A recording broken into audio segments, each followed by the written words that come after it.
Let the words of my mouth and the meditation of my heart be always acceptable in your sight, O Lord, in strength and my redeemer. Amen.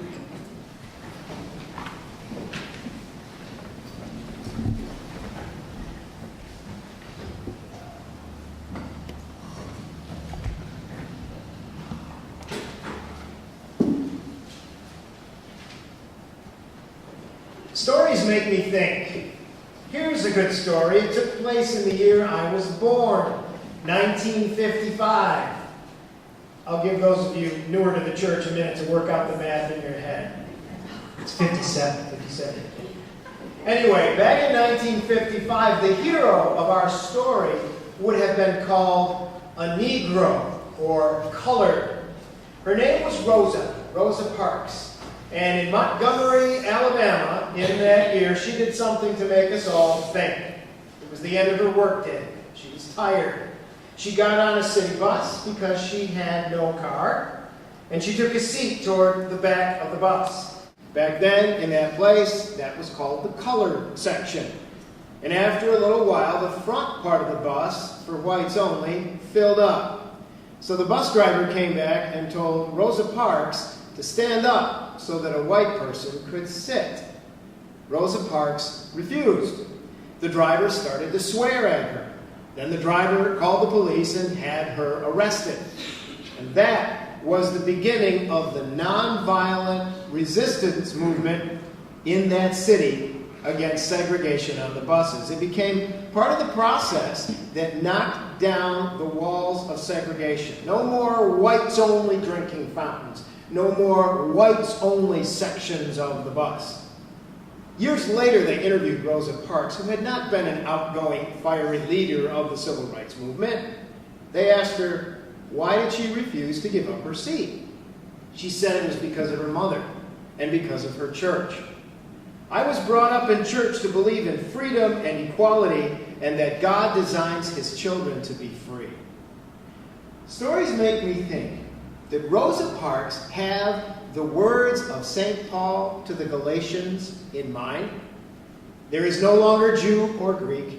There is no longer slave or free. There is no longer male and female. For all of you are one in Christ Jesus. Stories make me think.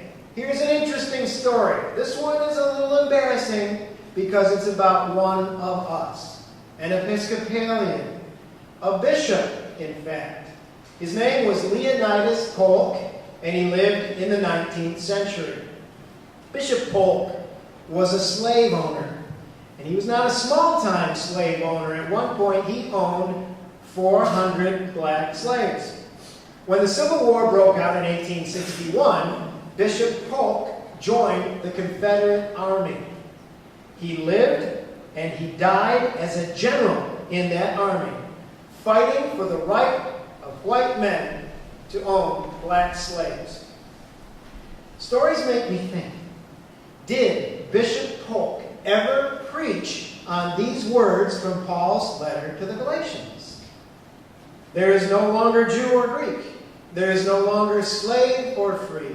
There is no longer male and female. For all of you are one in Christ Jesus. Stories make me think. And stories make me wonder. Jesus is the rock, they say. On Christ, the solid rock I stand. All other ground is sinking sand. That's how an old hymn puts it. Jesus is our rock.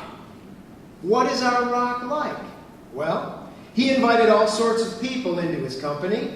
Women, men, children, tax collectors, Pharisees, rich folk, the poor, the healthy, the disabled.